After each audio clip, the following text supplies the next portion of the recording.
Vanakkam. C'est avec une grande joie et une profonde fierté et gratitude qui me adresse la grande famille Diaspora Tamoul, aussi bien que toutes les composantes de la nation mauricienne, pour l'occasion de Varusha Pirapu.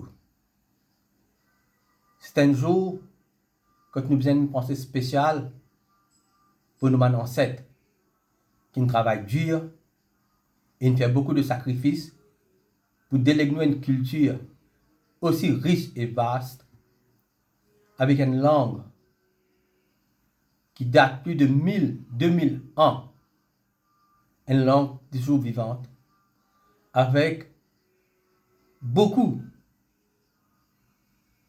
qui sont dans cette culture-là, comme l'architecte sur tous les temples, la littérature, la musique carnatique, la danse Bharatanatyam, parmi tant d'autres.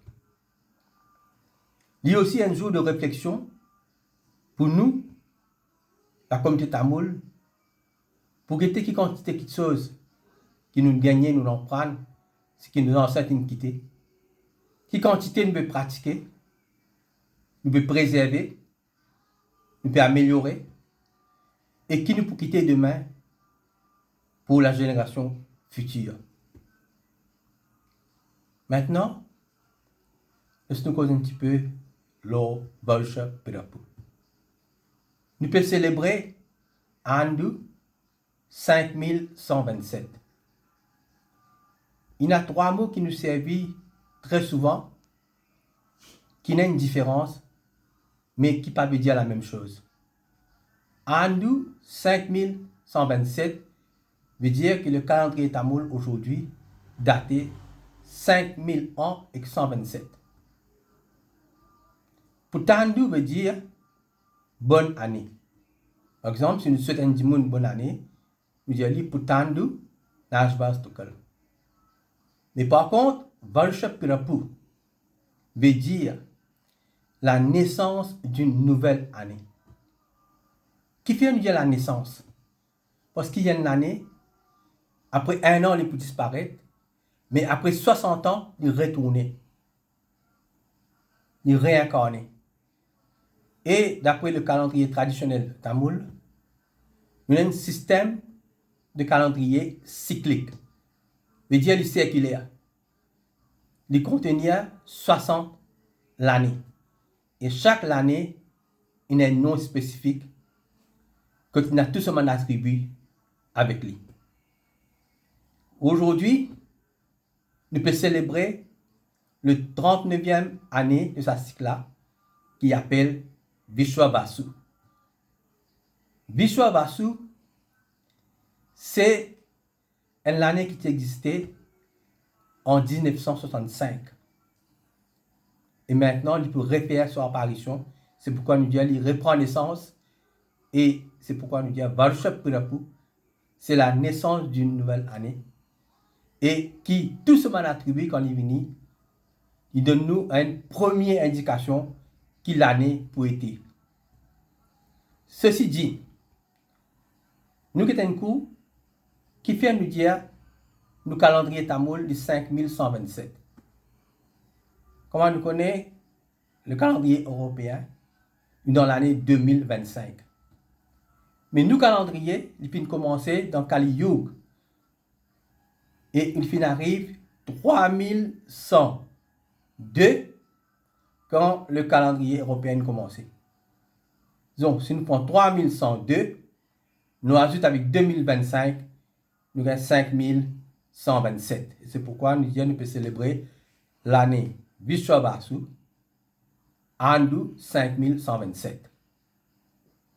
Le calendrier tamoul lit solaire aussi bien que lunaire.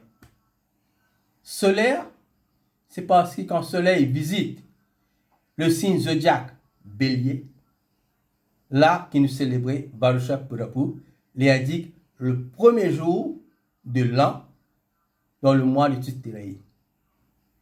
Et à chaque mois, le soleil habite un signe zodiacal. Ce qui fait, ça 12 signes zodiaques là, le soleil pour parcourir pendant une année.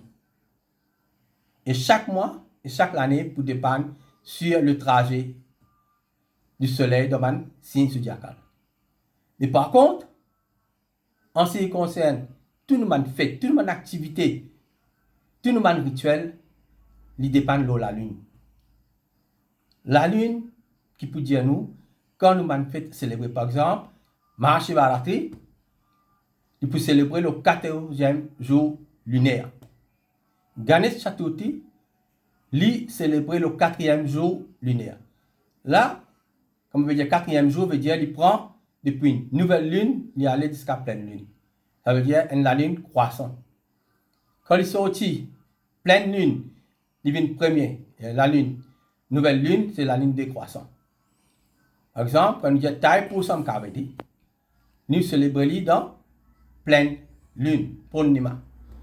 Donc, tout nous avons activité, même quand un enfant naît, nous avons son acte pour donner son nom. Ça aussi, les basé lunaire. Quand une personne décédée, nous avons ce tidi, ça aussi, les lunaire, pour faire tout ce rituel.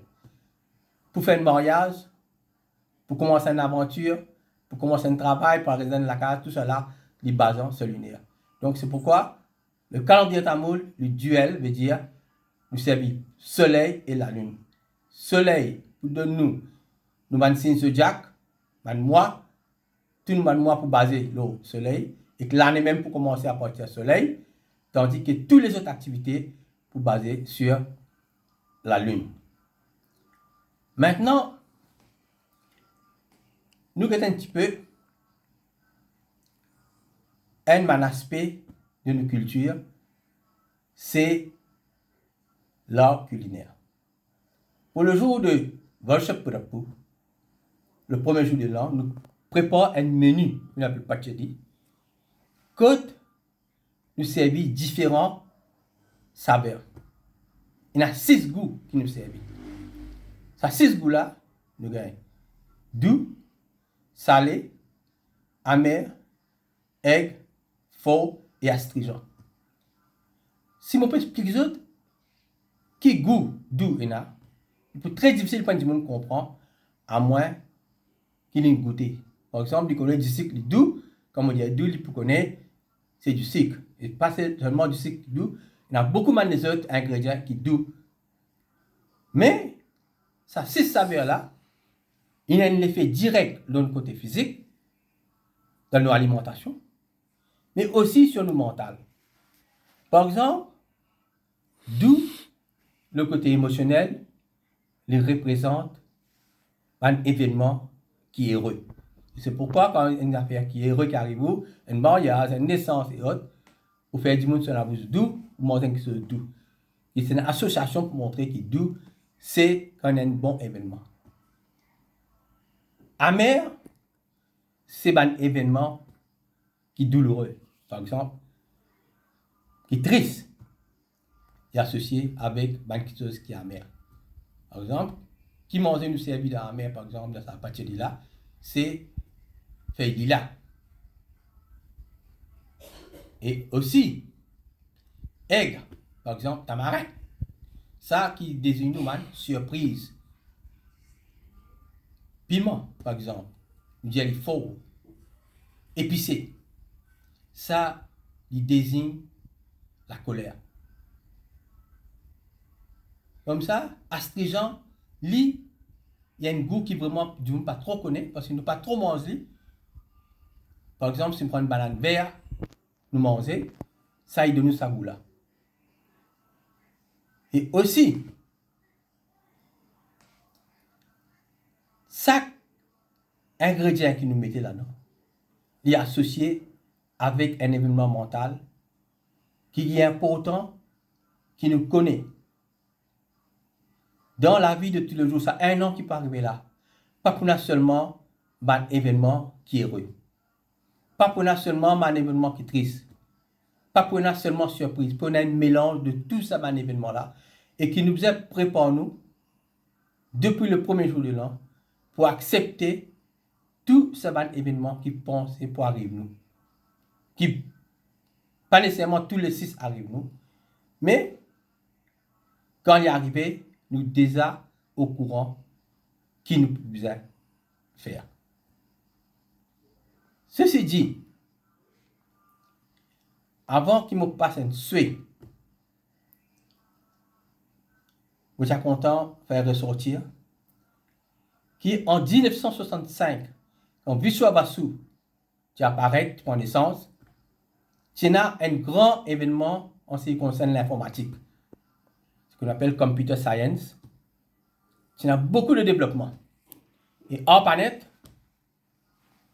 c'est un système qui s'est développé à ce moment-là. Et depuis ça, l'informatique finit d'évoluer beaucoup. Aujourd'hui, en 2025, nous trouvons que Visual Basic peut réapparaître.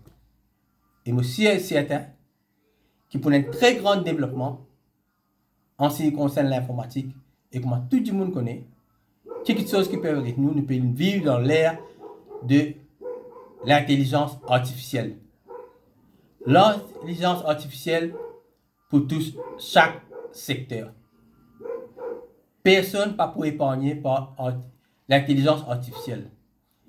Et même on pensait que la vitesse qui ça peut développer en ce qui concerne la technologie, aussi bien que le computing power, veut dire que la vitesse qui est une machine capable de traitement d'état, l'intelligence artificielle pour avancer beaucoup plus vite que nous pouvons penser. On pensait en 2030, Maurice, si nous pas rentre dans l'ère de l'intelligence artificielle pour bien en errer. Et c'est pourquoi, moi, comme président de International Home Society, avec la collaboration du Management Technology Education Center, nous lançons une série d'activités concernant l'intelligence artificielle à tout niveau, à travers l'île Maurice, pour toute la nation mauricienne. Parce que je connais que ça peut aider nos pays beaucoup. Et chaque monde concerné avec ça. Que ce soit petit, grand, professionnel, n'importe qui, pour bien être Artificial Intelligence Literate. Pour terminer, je voudrais dire que la communauté tamoule, c'est une communauté qui contient la paix, l'harmonie, l'amour du prochain et de Dieu, l'unité, mais surtout la justice. Je voudrais souhaiter à toute la diaspora tamoule, aussi bien la grande famille mauricienne, et Putandu, Najvastokol, que la paix règne sur chacun de nous. Nandri Vanakkam.